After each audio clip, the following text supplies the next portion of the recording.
మీ అపవిత్రత యావత్తు పోవునట్లు నేను మీ మీద శుద్ధ జలము చల్లుదును. ఆ శుద్ధ జలం చల్లితే ఏం పోతుందంట చెప్పండి? అపవిత్రత పోయింది. ఏమేం పోతుంది తెలుసా? దేవుని వాక్యమే ఆ శుద్ధ జలం, దేవుని ఆత్మే ఆ శుద్ధ జలం, దేవుని రక్తమే ఆ శుద్ధ జలం.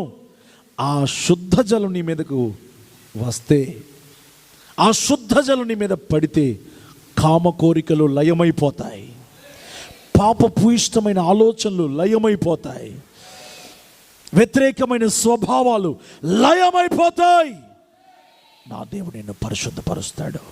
దేవుని సన్నిధిని గురించిన తృష్ణ, దేవుని సన్నిధానాన్ని గురించిన వాంఛ, దేవుని పరిచరణ గురించిన కోరిక నీలో పెరగటం ప్రారంభమవుతుంది.